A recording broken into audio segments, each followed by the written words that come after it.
Hi குட்டீஸ். இன்னைக்கு நம்ம ஒரு சிங்க கதை தான் பார்க்க போகிறோம். ஒரு பெரிய காட்டில் ஒரு குகை இருந்துச்சாம். அந்த குகையில் ஒரு சிங்கம் வாழ்ந்துட்டு இருந்துச்சாம். அந்த சிங்கம் அந்த காட்டுக்குள்ளே அங்கேயும் உலாவிட்டு பக்கத்தில் இருக்கிற ஆற்றோட கரைக்கு போச்சாம். ஆற்றோட கரையில் சிங்கம் உட்கார்ந்துட்டு இருக்கிறப்ப அந்த பக்கமாக ஒரு நரி வந்துச்சாம். சிங்கத்துக்கு ரொம்ப பசி எடுத்துச்சான். ஒன்றுமே சாப்பிட கிடைக்கலையே, சரி இந்த நரி கிட்ட சொல்லி அனுப்புவோம், ஏதாவது உணவு கிடைச்சா கொண்டு வர சொல்லின்னு சொல்லிட்டு நரியை கூப்பிட்டுச்சான். பக்கத்தில் வந்துச்சான் நரி. நரியை கூப்பிட்டு, நீ போய் எங்காவது ஏதாவது ஒரு விலங்கு கிடைச்சிதுன்னா அதை பிடிச்சி கூட்டிட்டு வா, உனக்கும் நான் அதில் பங்கு தரேன். நீ பிடிச்சிட்டு வந்து கொடு, நான் அடித்து சாப்பிட்டுட்டு உனக்கும் அதில் ஷேர் கொடுக்குறேன் அப்படின்னு சொல்லிச்சான். அதுக்கு ஓகேன்னு சொல்லிட்டு நரி அங்கேருந்து கிளம்பி போச்சான். அங்கேருந்து கிளம்பி போன நரி காட்டில் அங்கேயும் இங்கேயும் சுற்றிட்டு இருந்துச்சான். அப்போது அந்த காட்டில் இன்னொரு பகுதியில் நிறைய அனிமல்ஸ் வந்து இருந்துச்சாம். அந்த பக்கத்துக்கு போகலாம், சத்தம் நிறையா கேட்குது அனிமல்ஸ் இருக்கிற மாதிரி அப்படின்னு சொல்லிட்டு நிறைய அங்கே போகலான்னு சொல்லி பிளான் பண்ணிவிட்டு அந்த அனிமல்ஸ் எல்லாம் இருக்கிற ஏரியாவுக்கு வந்து பார்த்துச்சான். அங்கே பார்த்தா மங்கி இருக்கான், மான், காக்கா, குருவி, டாங்கி எல்லாம் இருந்துச்சான். இப்போ நிறைய யோசிச்சான், நம்ம எதை இங்கேருந்து கூட்டிகிட்டு போகலாம் சிங்கத்துக்கிட்ட அப்படின்னு சொல்லிட்டு பார்த்துச்சான். காக்கா குருவியெல்லாம் ரொம்ப சின்னது, அதெல்லாம் வேண்டாம் அப்படின்னு சொல்லி நினச்சிச்சான். மான் பாட்டுக்கு உட்காந்துட்டு இருக்குது சிவனேன்னு, அதுவும் விட்டுறலாம். குரங்கு தூங்கிட்டு இருக்கு, ஸோ அதுவும் வேண்டாம் அப்படின்னு டிசைட் பண்ணிடுச்சான். ஸோ டாங்கி தான் நல்லா புல்லெல்லாம் சாப்பிட்டுட்டு ஹாயாக ஜாலியாக என்ஜாய் பண்ணிட்டு இருக்கு, அதுதான் சந்தோஷ மூடில் இருக்குது. ஸோ அதை தான் ஏதாவது சொல்லி நம்ம இங்கேருந்து நம்ம சிங்கத்துக்கிட்ட கூட்டிகிட்டு போகணும், அப்போ தான் நம்மளுக்கும் சாப்பிட்றதுக்கு ஹெவியான ஃபுட்டு கிடைக்கும், சைஸும் டாங்கி தான் பெருசு அப்படின்னு சொல்லி டிசைட் பண்ணிவிட்டு டாங்கி பக்கத்தில் போச்சான் நரி. கழுதையோட காதுகிட்ட போய் சொல்லிச்சான் நரி, கழுதையாரே என் கூட நீங்கள் வாங்க, நம்ம காட்டோட ராஜா சிங்கம் இருக்கார் இல்லையா, அவர் நம்ம காட்டுக்கு அமைச்சர்களை தேர்ந்தெடுத்துட்டு இருக்காரு, உங்களை கூட்டிகிட்டு வர சொல்லியிருக்காரு, உங்களுக்கு ஒரு அமைச்சர் பதவி கொடுக்குறாராம், ஸோ அதனால் நீங்கள் என் கூட வாங்கன்னு சொல்லிச்சான். இந்த டாங்கி சந்தோஷத்தில் கொஞ்சம் கூட யோசிக்காமல் நரி கூட கிளம்பி சிங்கராஜாவை பார்க்குறதுக்காக அதோட குகைக்கு நரி கூட சேர்ந்து போச்சான். கழுதையை பார்த்ததையும் சிங்கத்துக்கு ஒரே சந்தோஷமா, பரவாயில்லையே நரி, நம்ம சொன்ன மாதிரியே ஒரு பெரிய அனிமலாக தான் நம்மளுக்கு பிடிச்சிட்டு வந்திருக்குன்னு சொல்லி நினச்சிட்டு கழுதையும் நரியும் சிங்கம் பக்கத்தில் போய் நின்னாங்களாம். அந்த சிங்கம் ஒரே ஆவலில் என்ன பண்ணிச்சான், கொஞ்சம் கூட யோசிக்காமல் டக்குன்னு கழுதை மேலே பாய ஆரம்பிச்சிச்சான். ஸோ இதை வந்து கொஞ்சம் கூட எதிர்பார்க்காத கழுதை எப்படியோ அங்கேருந்து தப்பிச்சிருச்சான். ஸோ சிங்கத்து காலில் இருந்து தப்பிச்சு அங்கேருந்து நழுவி ஓட ஆரம்பிச்சிருச்சான். இதனால் சிங்கத்துக்கு பயங்கர கோவம் வந்துருச்சான். எப்படி அது நம்ம கிட்டேருந்து தப்பிச்சு போச்சு?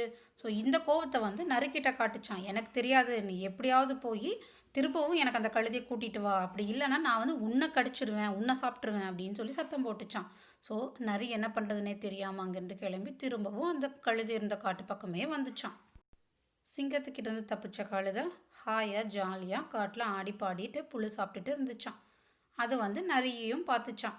ஸோ நரி வந்து கழுதை திரும்பவும் கூப்பிட்டுச்சான்.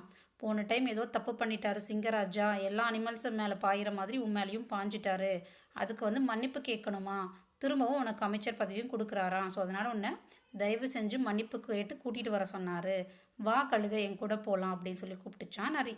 இந்த முட்டாள் கழுதைக்கும் திரும்பவும் அறிவே இல்லையா. நரி சொன்னது நெஜம்னு நினச்சிட்டு ஆசைப்பட்டு நரி கூடையே கிளம்பி போச்சான் கழுதை. நரியும் கழுதையும் சிங்கத்தோட குகைக்கு போகிறப்ப சிங்கம் அமைதியாக படுத்து தூங்கிட்டு இருந்துச்சான்.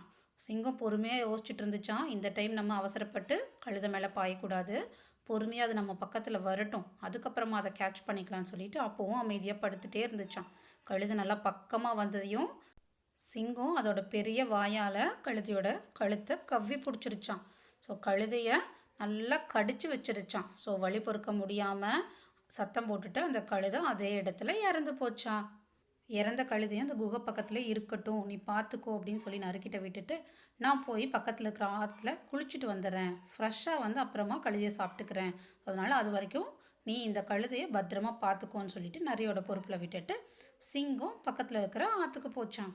ஆற்றுல போய் ஜாலியாக குளிச்சிச்சான் சிங்கம். நம்மளுக்கு இன்றைக்கி சூப்பரான ஃப்ரெஷ்ஷான மீட் கிடச்சிருச்சு, நம்ம ஜாலியாக சாப்பிட்லாம், நிறையா சாப்பிட்லாம் அப்படின்னு சொல்லிட்டு சந்தோஷத்தில் ஆடி பாடி குளிச்சுட்டு இருந்துச்சான் ஆற்றுல. சிங்கம் ஆற்றுல அங்கே ஜாலியாக குளிச்சுட்ருக்கிற டைமில் நரி என்ன பண்ணிச்சான், அந்த கழுதையோட தலையை கடித்து அதில் இருந்த மூளையை சாப்பிட்ருச்சான். நம்ம சிங்கம் வந்ததுன்னா அதிகமாக சாப்பிட முடியாது, ஸோ நம்ம வந்து சிங்கம் வரத்துக்குள்ளே கொஞ்சம் சாப்பிட்றலான்னு சொல்லிட்டு கழுதையோட மூளையை நரியே சாப்பிட்டு முடிச்சிருச்சான். நல்லா குளித்து முடிச்சுட்டு ஃப்ரெஷ்ஷான சிங்கம் ஆற்றுலேருந்து நல்லா பசியோடு நம்ம போய் நல்லா சூப்பராக கழுதையோட மீட்டை சாப்பிட்லான்னு சொல்லிட்டு அங்கேருந்து கிளம்பி வந்துச்சான் குகைக்கு. சிங்கம் வந்து பார்க்கும்போது அந்த கழுதையோட தலையில் மூளையை காணுமா. சிங்கத்துக்கு ஒரே கோவம் வந்துருச்சான். என்னது, அந்த கழுதையோட தலையில் மூளையவே காணோம், என்னாச்சு அப்படின்னு சொல்லி சத்தமாக கேட்டுச்சான் நரியை பார்த்து. சிங்கமே கோவப்படாதீங்க, ஆக்சுவலி அந்த கழுதைக்கு மூளையே கிடையாது. அதனால தான் முதல் தடவை உங்ககிட்ட அடி வாங்கிட்டு போயிட்டு 2வது டைம் நம்ம கூப்பிடும்போதும் வந்திருக்கு. மூளை இருந்திருந்தா அது வந்திருக்குமா அப்படின்னு சொல்லி சொல்லிச்சான் நரி. அதை கேட்டுட்டு சிங்கம் ஆமாம்ல அப்படின்னு சொல்லிட்டு நரி சொன்னதை திரும்பவும் நம்பிட்டு அது பாட்டுக்கு கழுதையை சாப்பிட ஆரம்பிச்சிருச்சான். காட்டுக்கே ராஜாவா சிங்கம் இருந்து என்ன பிரயோஜனம்? அதை ஏமாத்துறதுக்கு கூட நரி இருந்திருக்கு இல்லையா? ஸோ ஏமாறுறவங்க இருக்கிற வரைக்கும் ஏமாத்துறவங்க இருந்துகிட்டே தான் இருப்பாங்க. ஓகே குட்டீஸ், ஸோ நம்ம தான் உஷாராக இருந்துக்கணும். நெக்ஸ்ட் டைம் இன்னொரு சூப்பரான கதையோட நான் உங்களை மீட் பண்ணுறேன் குட்டீஸ். அது வரைக்கும் பாய்.